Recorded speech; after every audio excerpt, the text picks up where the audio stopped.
Oui, bonjour. D'abord, je vous dis merci de vous intéresser à moi pour ce partage. Je suis Charlin Kinwani, coordonnateur national du mouvement citoyen Ras-le-Bol, jeune activiste très engagé depuis plusieurs années, depuis le changement de la Constitution jusqu'à ce jour. On continue à militer parce qu'on croit qu'il faudrait que les choses avancent, il faut que les choses changent.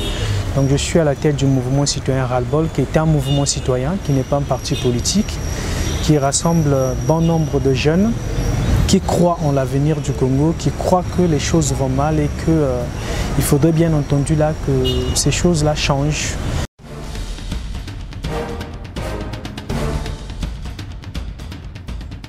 Nous œuvrons prioritairement dans le domaine des droits humains et puis nous avons aussi des actions qui vont dans le cadre social. Nous avons créé le mouvement en novembre 2014 contre le changement de la Constitution et vous pouvez constater que nous avions été les premiers jeunes qui avaient manifesté pour la première fois contre le changement de la Constitution et cela nous avait coûté des arrestations. Entre autres, nous avons aussi mené des actions très porteuses. Par exemple, le Noël du Poule. Nous sommes allés à la rencontre des enfants qui ont été victimes de la guerre qui a eu lieu dans le département du Poule. Et il fallait que nous soutenions ces enfants-là. Nous avons mené une campagne au plan national de collecte de jouets, d'un certain nombre de choses et nous avons mis à la disposition de ces enfants. Ce sont des actions de grande envergure et pour nous qui portent.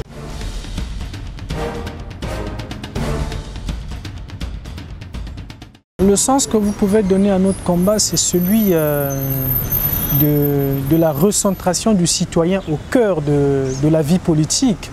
Il ne faudrait pas que le citoyen se mette en marge de la vie politique. Il faudrait que le citoyen revienne au cœur de la vie politique parce qu'il s'agit là du lieu où on traite des problèmes qui le concernent.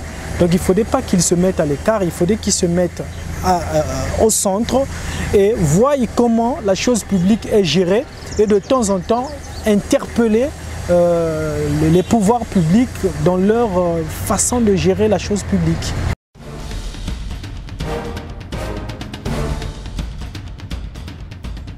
Il faudrait d'abord que nous puissions d'abord vous dire qu'est-ce qu'on entend par l'engagement citoyen, l'engagement politique. L'engagement politique, c'est d'abord l'attitude d'un intellectuel, d'accord? L'attitude d'un intellectuel ou d'un artiste qui, prenant conscience de son appartenance au monde, décide de quitter la situation de simple spectateur pour s'engager dans l'arène politique, mettre son idée, ses idées, son art au service de la communauté à laquelle il appartient ou encore à la société qu'il appartient. Et de l'autre côté, la politique, c'est bien entendu l'art de la gestion de la chose publique. Alors, sous ce rapport, il faut dire, c'est pas n'importe qui vient en politique. On ne vient pas en politique parce qu'on a envie de venir, mais parce qu'on a des convictions qu'on porte, on a des idées qu'on veut mettre en avant pour l'avancement de la chose publique. Et en s'y mettant, on se dilue, on oublie son appartenance ethnique et on se met au service de la communauté. Par ailleurs, c'est pas ce que nous voyons dans notre société.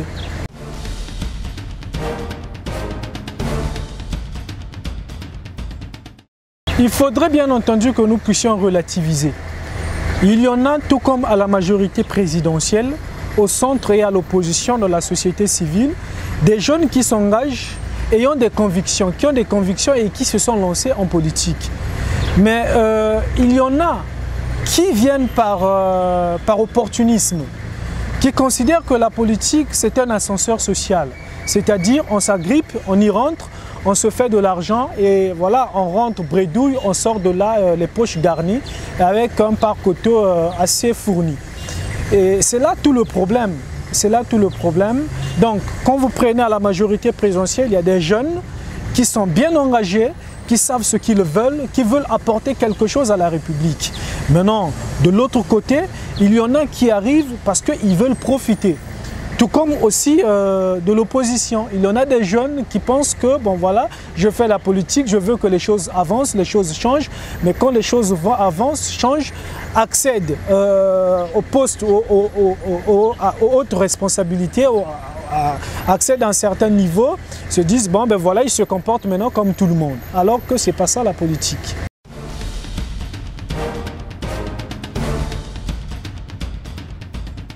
Bon, c'est comme je venais de le définir, l'engagement politique, c'est l'attitude d'un intellectuel. Ce n'est pas n'importe qui vient en politique. La politique, c'est le haut lieu par excellence de l'expression de la compétence. Ce n'est pas parce que vous sortez du village, vous n'avez rien compris, vous n'avez pas étudié, vous n'avez aucun cursus, vous n'avez aucune référence, vous n'avez aucune compétence, vous vous lancez en politique. Non, ça ne se fait pas comme ça. Je viens en politique parce que je me sens outillé dans tel ou tel domaine et je veux mettre ces compétences-là au service de la communauté, au service de la société. Ça, c'est la première des choses. Et la deuxième des choses, je viens en politique parce que je crois que dans tel ou tel domaine, j'ai bien entendu des idées à apporter, j'ai un sens de management pour faire avancer un certain nombre de choses. On ne vient pas parce qu'on n'est pas formé à la base. Et la formation en tant que telle, c'est tout ce que nous avons subi dans tout le cursus, dans tout le parcours scolaire, de l'école primaire, secondaire, universitaire, tout le parcours bien fait, c'est ce qui forme un intellectuel et qui est capable de répondre aux grands enjeux politiques.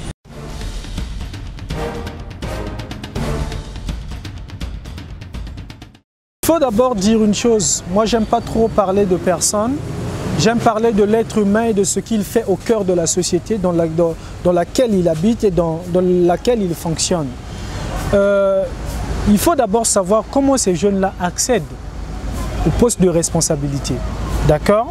Comment ils accèdent? Vous allez vous rendre compte qu'ils accèdent à ces postes-là par cooptage. D'accord? Parce que c'est le petit de X, parce que c'est le petit de Y. Bon voilà, il tient le sac du monsieur, de matin il sait, il devient ministre, il devient député. Bon, voilà, c'est par copinage en fait, ce n'est pas par compétence. Vous allez vous rendre compte, si vous repartez dans le passé, vous allez vous rendre compte dans notre pays, il y a eu des gens qui ont été nommés à des hautes fonctions jusqu'au Premier ministre. Ces personnes-là, quand elles ont été nommées, elles ne savaient même pas. Elle était chez elle, bon voilà, on lui dit que vous êtes nommé Premier ministre. Vous êtes nommé ministre de l'enseignement supérieur, vous êtes nommé ministre des arts et culture. Le gars, il se pose des questions, mais comment ça s'est fait? Il ne sait pas, il n'a aucune relation avec celui qui a nommé. Mais au jour d'aujourd'hui, si tu n'as pas de relation avec celui qui nomme, voilà, tu ne peux pas y accéder. C'est là se pose voilà, le véritable problème.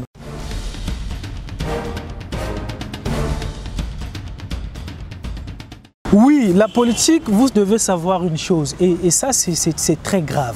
On ne peut pas parler de parrainage en politique. Le parrainage, c'est à l'église. Hein? Le parrainage, c'est dans les écoles initiatiques. D'accord? Pour nous qui sommes initiés, nous le savons très bien, quand tu rentres dans une école initiatique, il faut que tu aies un parrain parce qu'il doit te guider. Le domaine spirituel étant complexe, il faudrait bien qu'il t'oriente pour que tu ne tombes pas. Or, la politique, c'est une science réelle, d'accord? C'est vrai qu'il y a une dimension transcendantale qui rentre en ligne de compte, mais en fait de compte, vous allez vous rendre compte que la politique, c'est quelque chose de concret. Et le concret, en politique, c'est la mise en pratique de tout ce qu'on a emmagasiné comme savoir et bien entendu de toutes les compétences dont on dispose.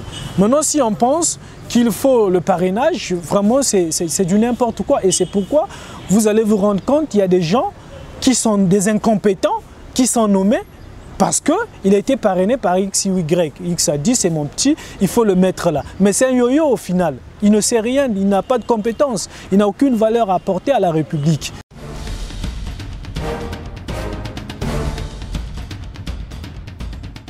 Ce phénomène d'Atalaku, effectivement, est un phénomène très vivant en politique, dans l'arène politique congolaise. Mais pourquoi? C'est la conséquence de ce que vous venez de dire, le parrainage. Parce qu'il y a nos grands frères qui pensent que, bon voilà, pour se faire une place en politique, il faut être parrainé. Alors que c'est faux. Et ces jeunes-là, espérant que pour se faire une place, il faut être parrainé. Il est là à chanter le nom de X ou de Y à longueur de journée et demain il est nommé ministre. D'accord?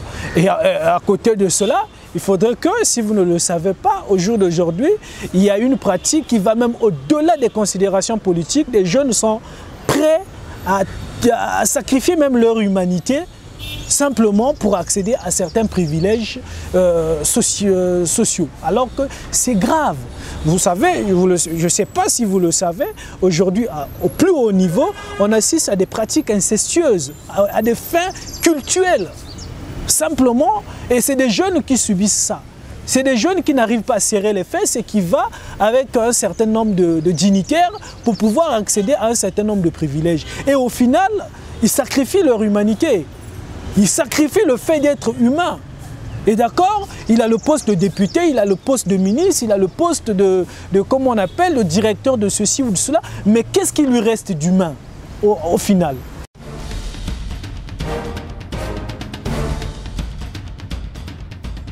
Comme je venais de le dire, le champ politique est un champ qui est ouvert à tout le monde. Et voilà, il faudrait que seulement chacun se dise d'abord que l'on se lance en politique, parce que je sais, j'ai la légitimité, j'ai la compétence que je veux mettre à la disposition de ma société, d'accord, pour pouvoir faire fonctionner les choses, pour faire fonctionner la République. Que tu sois de l'opposition, que tu sois de la majorité, que tu sois du centre, le principe, c'est la compétence. Ce n'est pas parce que vous êtes le copain de X ou de Y, vous voulez considérer la politique comme étant un ascenseur social. Je vais arriver, je me fais les poches et tout ça, voilà, j'ai un parc auto, je suis tranquille. Non, il faudrait que ça puisse cesser. Et nous les jeunes qui nous engageons en politique, nous devrons nous former pour qu'on se fasse la place et qu'on se fasse respecter par nos prédécesseurs, par nos aïeux. Celui qui se laisse manipuler, c'est un incompétent. C'est l'incompétent qui se laisse manipuler.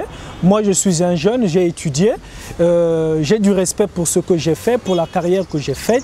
D'accord? Je ne suis pas là à marchander mon humanité. Je ne suis pas là à me faire manipuler, à me faire piétiner. Non. Je suis là à mettre au service de la République mes compétences dans le domaine qui est le mien, dans mon domaine de prédilection.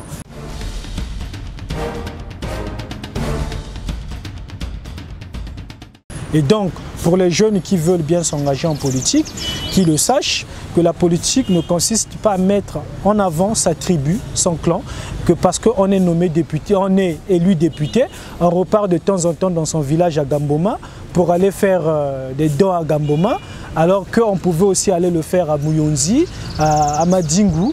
La République, c'est toute la République qui est en mal. Donc il faut oublier ce retour clanique. C'est parce que les gens se considèrent que la politique c'est le lieu du clan ou de l'expression du clan qu'ils repartent souvent dans leur village. Et c'est comme ça qu'ils sont élus.